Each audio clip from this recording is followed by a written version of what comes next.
Hadirin Bapak Ibu yang kami hormati, melanjutkan rangkaian acara berikutnya kita akan simak bersama laporan Ketua Umum APKASI kepada yang terhormat Bapak Sultan Rizka Tuanku Kerajaan SE Bupati Dharma Seraya. Kami persilakan. Hadirin beri sambutan paling hangat untuk Bapak Ketua Umum. Kami persilakan.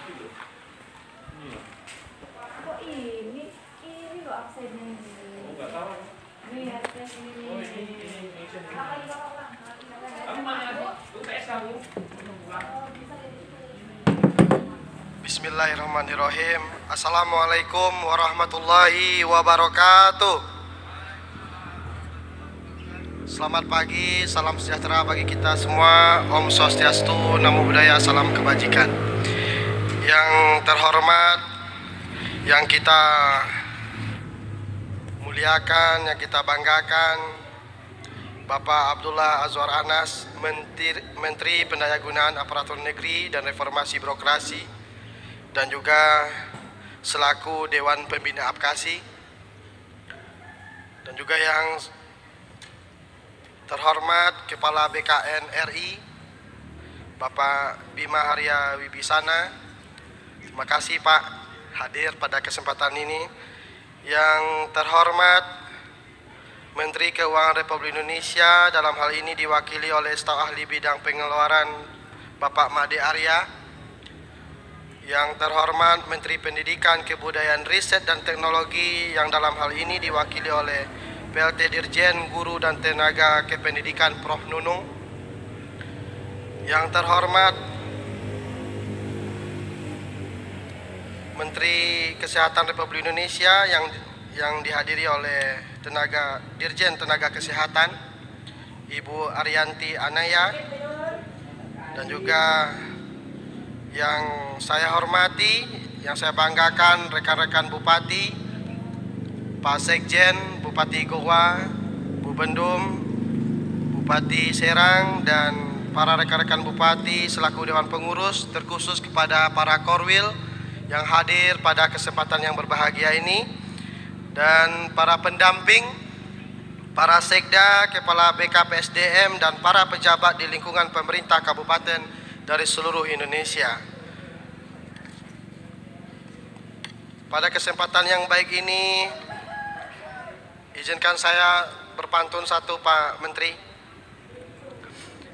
Paling enak nasi ketan Dharmasraya, bungkus rapi untuk dibawa ke goa. Kita pastikan acara ini bermakna karena Menpan RB hadir bersama kita. Pertama, marilah kita bersyukur kepada Allah Subhanahu wa taala bahwasanya kita bisa hadir bersama dalam rapat koordinasi APKASI dan Kementerian Pan RB tentang tindak lanjut penyelesaian permasalahan tenaga non ASN di lingkungan pemerintah daerah pada hari ini. Semoga pertemuan ini mendapatkan kelancaran, keridhaan oleh Allah Subhanahu wa taala. Seterusnya, salam dan salam tidak lupa pula kita sampaikan ke junjungan kita yakni Nabi Muhammad sallallahu alaihi wasallam. Allahumma shalli ala sayyidina Muhammad wa ala ali sayyidina Muhammad. Bapak Menteri, para hadirin yang kami banggakan, kami para bupati sangat bahagia sekali bisa rakor dengan judulnya sangat bagus sekali, dan saya langsung ditelepon oleh Pak Menpan. Pertama, saya atas nama pribadi dan Ketua APKASI dan seluruh bupati se-Indonesia mengucapkan selamat kepada Bapak Azwar Anas yang mantan Ketua Umum APKASI menjadi Menteri Pan RB. Dan saya tahu Pak Jokowi, Pak Presiden memilih beliau, dan salah satunya menyelesaikan masalah honorer non-ASN yang ada di pemerintahan daerah. Nah, kita kasih aplaus untuk Pak Menteri. Kami sangat bangga, dan ini adalah pertemuan ketiga setelah Pak Menteri ini jadi Menpan RB. Pertama, 2 hari setelah dilantik, saya datang malam ke tempat Pak Menteri. Setelah itu tanggal 12 kita diundang saya Pak Sekjen Bubendum diundang rapat teknis.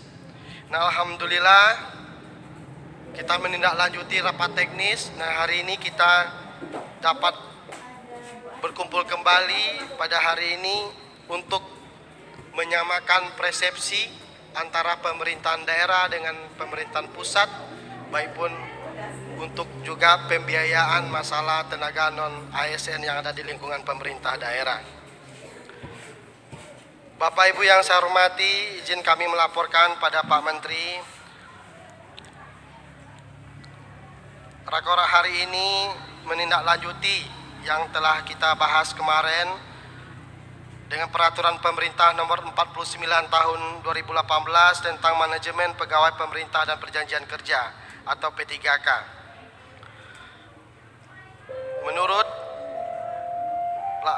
Menurut dari pembicaraan beberapa waktu lalu, honorer atau tenaga non ASN di wilayah kerja hingga Oktober 2023 mendatang akan dihapuskan.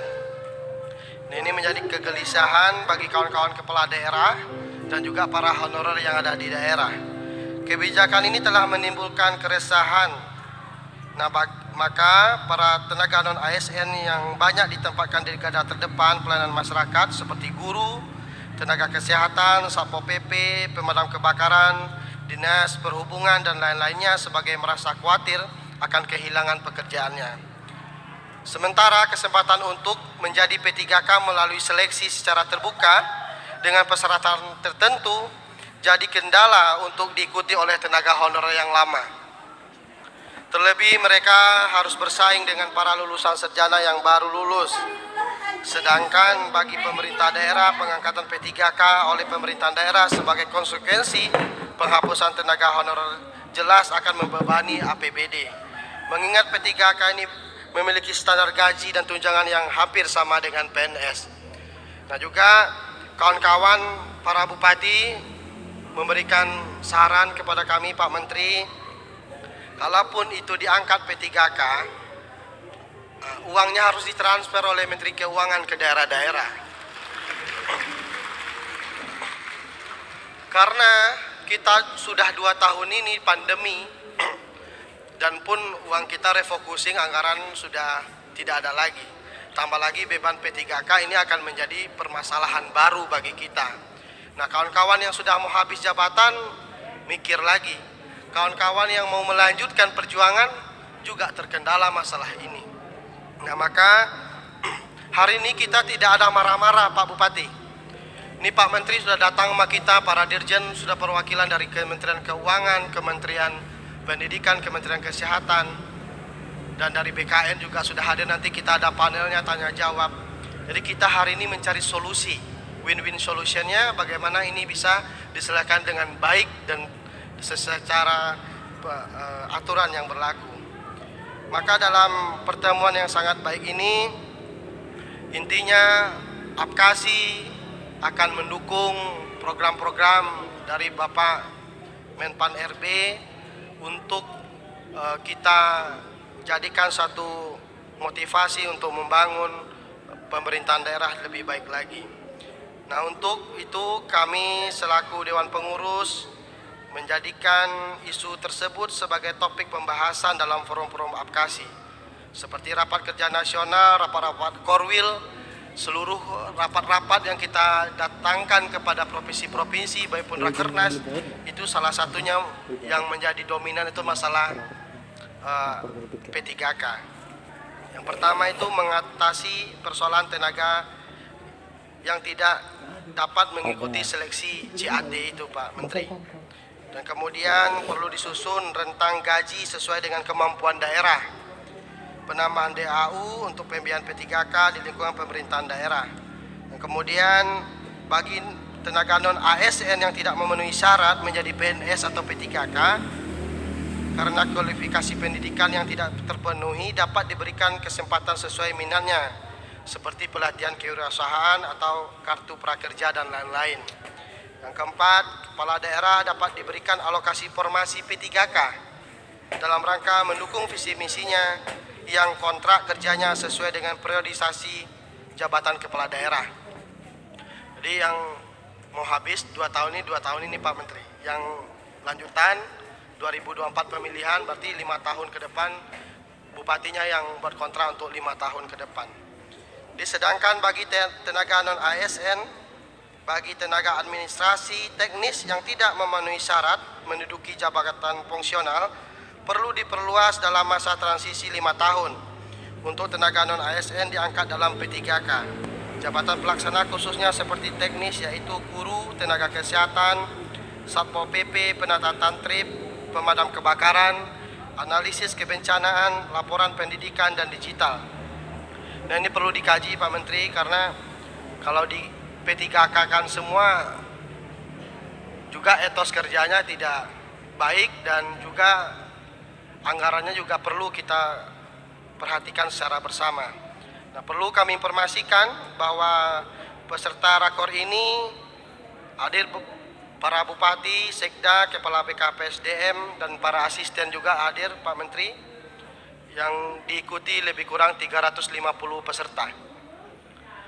Kami berharap rekan-rekan bupati yang mewakili Pulau Sumatera, Pulau Jawa, Bali, dan Nusa Tenggara, Pulau Kalimantan, Pulau Sulawesi, dan Pulau Papua dan Maluku dapat juga menyampaikan sumbang saran dan mengatasi persoalan tenaga non-ASN yang sedang kita hadapi bersama ini.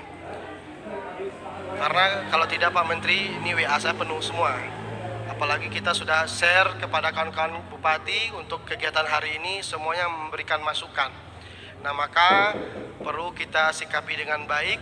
Mudah-mudahan ini menjadi solusi yang sangat baik sekali bagi kita bersama. Mungkin itu yang dapat kami sampaikan dalam laporan singkat ini Pak Menteri.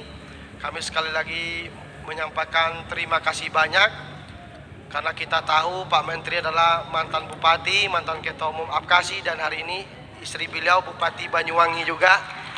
Jadi paham masalah ini dan kami yakin kita di bawah naungan APKASI bisa menyampaikan aspirasi kita dengan baik dan kita sampaikan ke Bapak Presiden dan juga Pak Menteri. Ada kawan-kawan bupati juga menyampaikan untuk ditunda penghapusan honorer ini tahun 2023. Karena supaya tidak ada menjadi permasalahan karena sebentar lagi kita mau ada pileg dan pilpres dan hal-hal yang lainnya. Pilgub. Mungkin itu yang dapat saya sampaikan dalam kesempatan yang baik ini. Terima kasih banyak pada kesempatan yang diberikan. Terima kasih banyak para bupati sudah hadir. Ini suatu kebanggaan bagi kita bisa tatap muka langsung dengan Pak Menteri kita.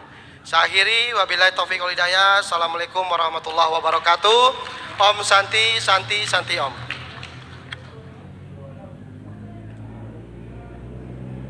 Kami ucapkan terima kasih kepada Ketua Umum APKASI Bapak Sultan Rizka Tuanku Kerajaan SE Bupati Dharma Saraya. Baik hadirin, Bapak Ibu yang kami hormati, untuk selanjutnya mohon berkenan memberi sambutan sekaligus membuka secara resmi rapat koordinasi bersama APKASI dan Kementerian Pan-RB tentang tindak lanjut penyelesaian permasalahan tenaga non-ASN di lingkungan pemerintah daerah. Kepada yang terhormat Menteri Pendayagunaan Aparatur Negara dan Reformasi Birokrasi, Bapak Haji Abdullah Azwar Anas MSI, kami persilakan. Hadirin beri sambutan paling hangat untuk Pak Menteri, kami persilakan.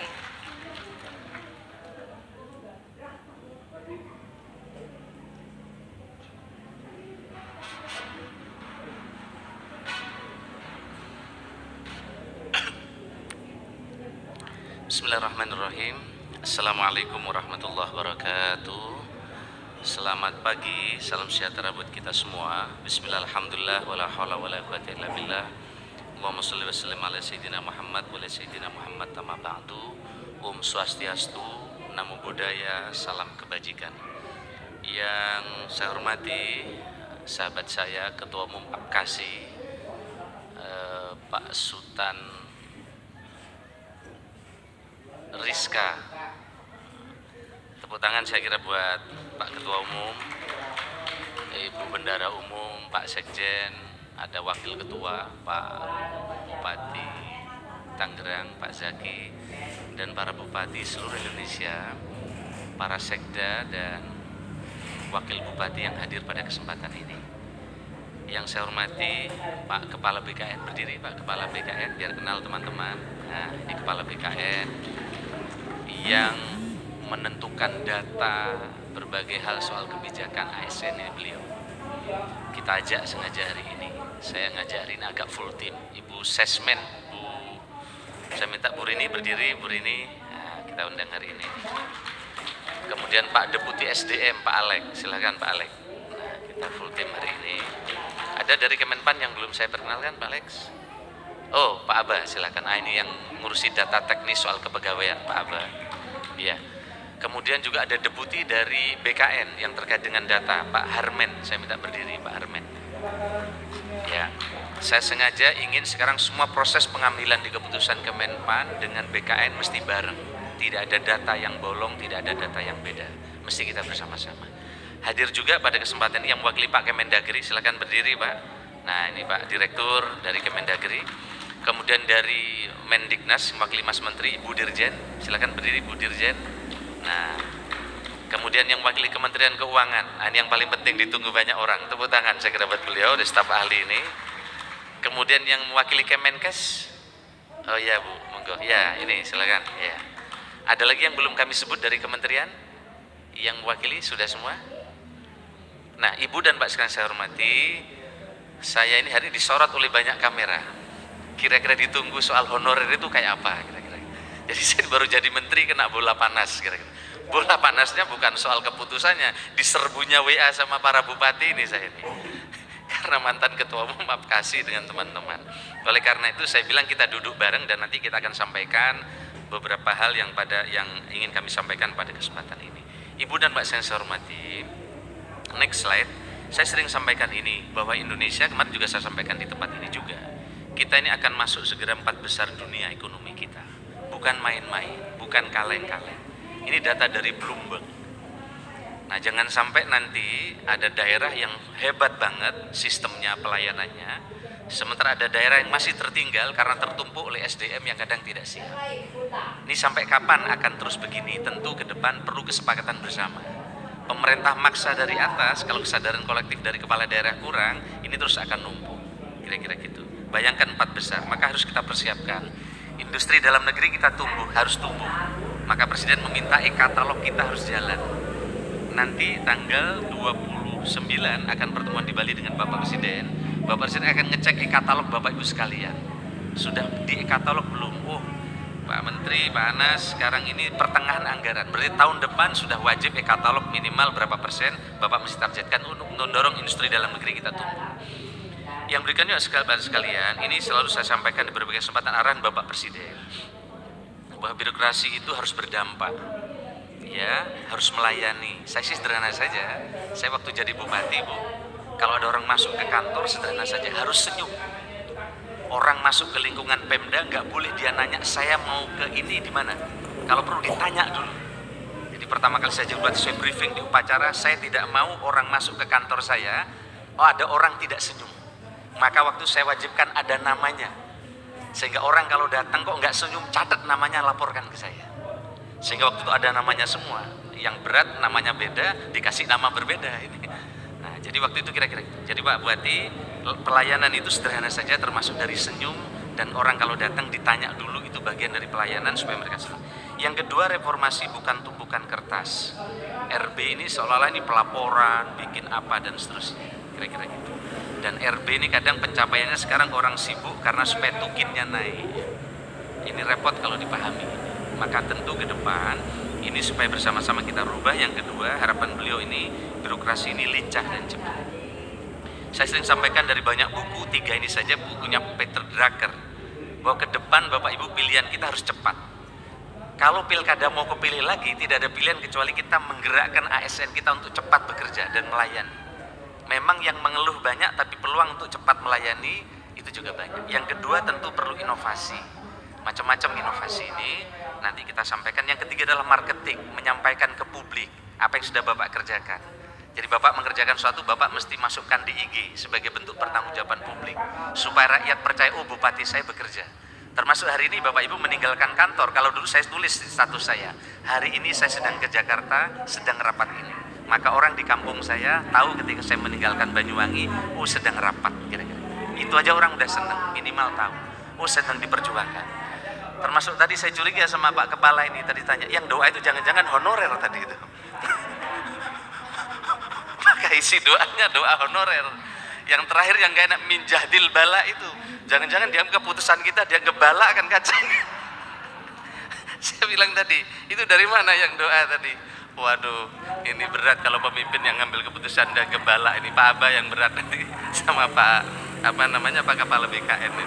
Ini saya hormati. Next, saya sering sampaikan ini supaya bahwa ini keniscayaan, ada pilihan digitalisasi. Di luar kita terjadi disrupsi. Bank-bank banyak ditutup. Karena kenapa contohnya saya ulang? Karena yang paling mudah. Bank-bank menutup kantor cabang semua. Beralih ke digital karena biaya investasi digital jauh lebih murah. Ini juga yang sedang dirumuskan di Kemenpan RB dengan beberapa pihak atas saran Bapak Presiden untuk merumuskan kantor kita ketika pindah ke IKN dengan sistem dan desain yang lebih digital sehingga nanti akan sangat efisien. Di kantor tidak ada lagi tumpukan-tumpukan kertas, sambutan tidak ada lagi kertas, cukup seperti ini, nanti akan mudah dan seterusnya dan seterusnya. Ini adalah keniscayaan kepada kita. CIMB Niaga nutup 150 kantor cabang. Jadi ini disrupsi, ini adalah keniscayaan. Begitu juga ATM sekarang tidak ada lagi, tidak banyak seperti dulu. Saya sering contohkan di mana-mana. Kita dulu antri ATM, sekarang tinggal cashless dan seterusnya dan seterusnya. Ini adalah keniscayaan yang ada di sekitar kita. BCA lebih dari 80% transaksi sudah via digital. Tidak lagi datang ke ATM, antri. Sekarang jarang ASN nyari buku tabungan, betul nggak? Ya ada sekarang. Bahkan ATM aja hampir udah berkurang di sakunya para bupati karena sudah cashless. Ini adalah perubahan yang ada di sekitar kita. Maka pilihannya, kata CEO Apple adalah inovasi atau mati. Saya sering ceritakan ini.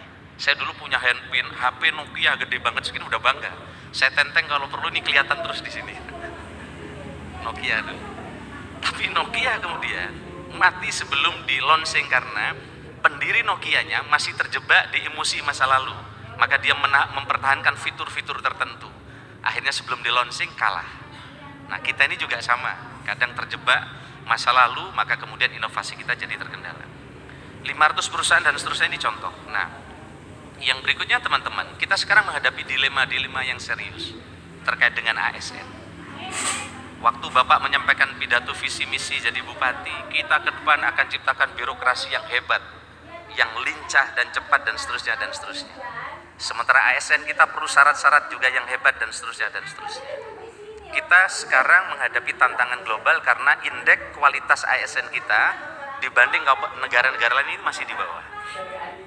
Kita sepakat ingin maju semua, daya saing birokrasi kita supaya naik. Tapi ada dilema-dilema baru, ada zona nyaman, ada tim sukses yang belum terekrut di THR honorer. Iya tuh, ada putranya tetangga, ponaan, kamu jadi bupati 4 tahun masa nggak bisa titip ponakan dan seterusnya dan seterusnya.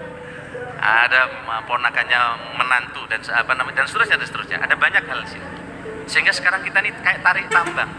Saya lihat ini ada Bupati Lumajang, kayak tarik tambang di pasir. Kita ini menghadapi dilema-dilema berat. Ini sekali lagi ini bukan hanya soal kita, soal kami, tapi soal kita yang Bapak mesti pikirkan terus. Bapak sekalian saya hormati, next. Sebenarnya kita sudah menyiapkan desain reformasi birokrasi kita. Nanti biar dijelaskan Pak Alek waktu dialog. Saya hanya menyampaikan diagram besar saja. Ke depan perlu transformasi organisasi supaya ke depan fungsinya hebat, maka ada delayering eselonisasi ke fungsional. Ini aja nggak semua paham, maka ini nanti biar dijelaskan kira-kira gitu. Kemudian ada transformasi sumber daya manusia, nanti biar dengan cara mudah dijelaskan oleh ketika dialog. Dan transformasi sistem kerja. Sekarang sudah ada pelayanan publik, ada daerah-daerah yang melayani tidak perlu datang, dan inovasi hebat di kabupaten kota ini sungguh kami apresiasi. Tepuk tangan buat para bupati yang telah melakukan ini. Mbak sekalian yang saya hormati, nah ke depan ini sebelum masuk ke honorer, kita ingin fokus reformasi birokrasi kita, ya ingin fokus. Reformasi birokrasi kita ini kan sekarang RB ini banyak banget yang mesti digarap. Orang supaya RB-nya naik ini macam-macam yang dikerjakan.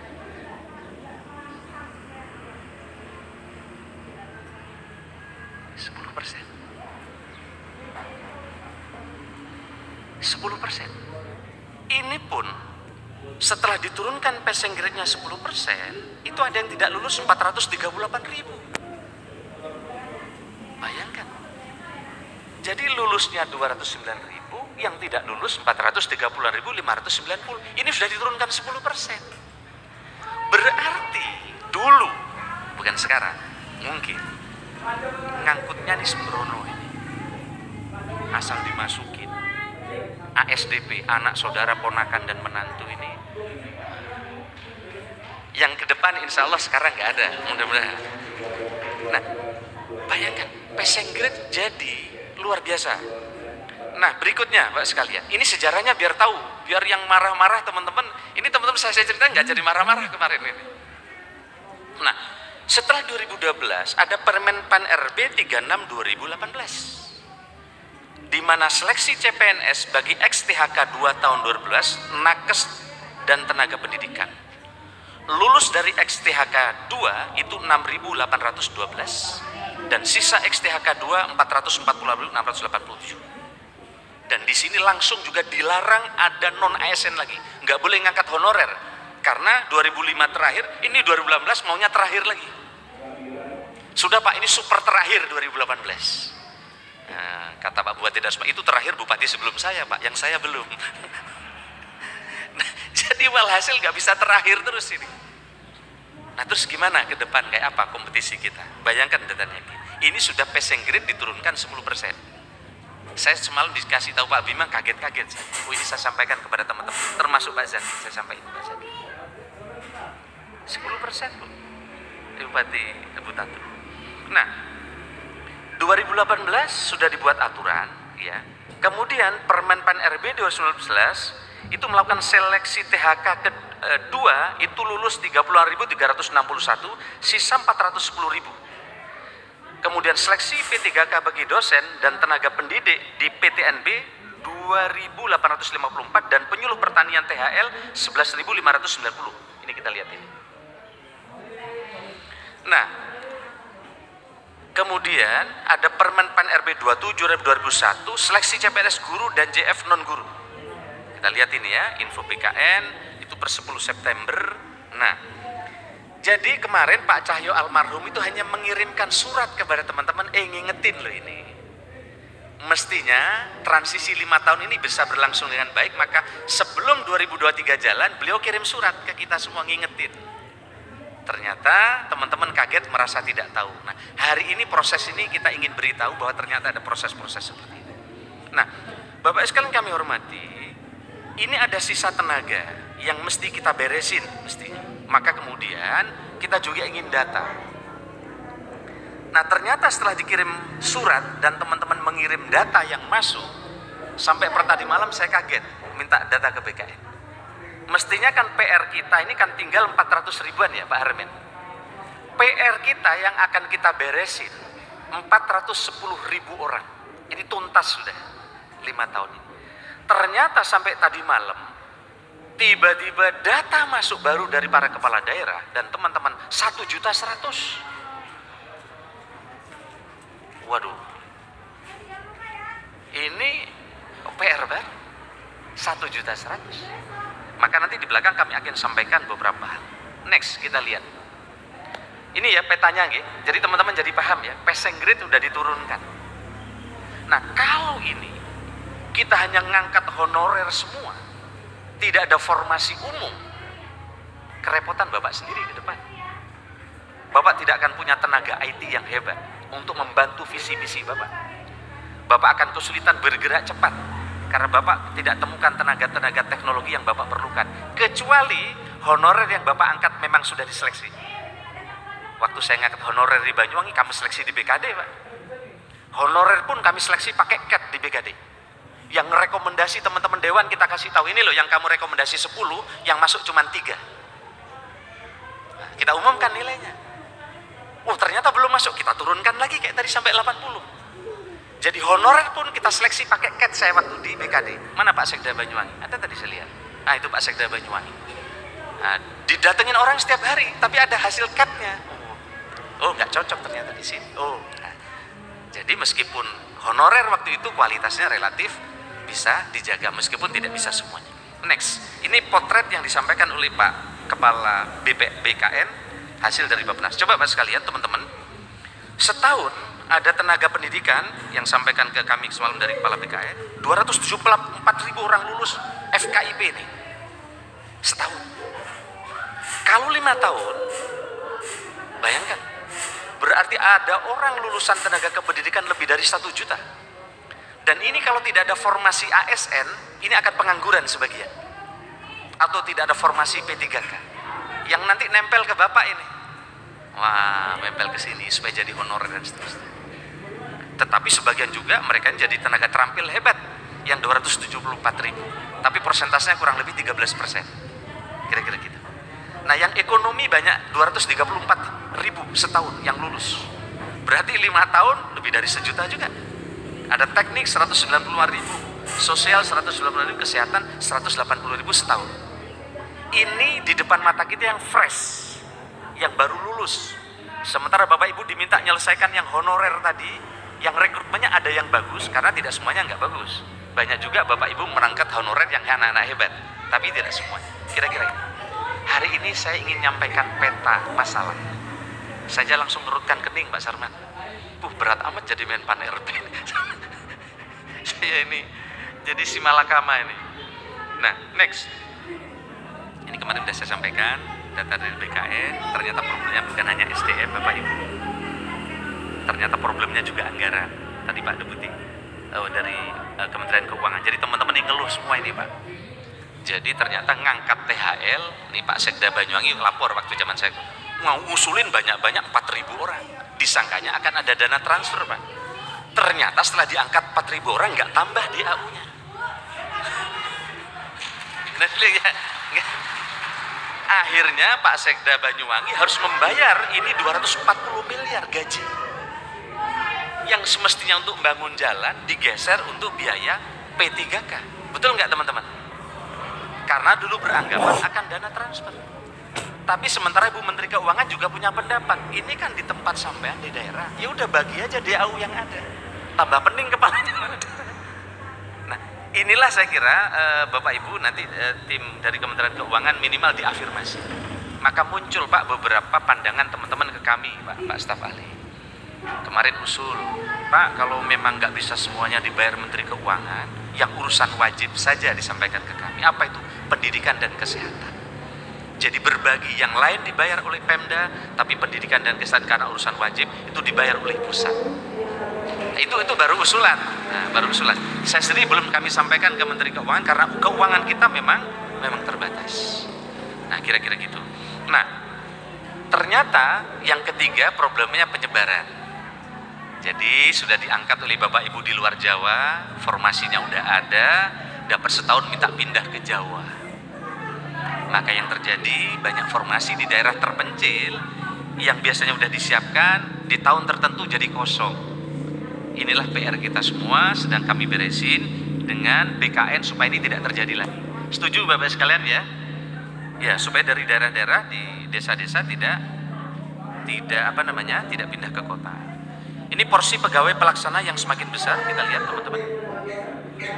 Per 31 Maret angkanya 4261 seperti ini.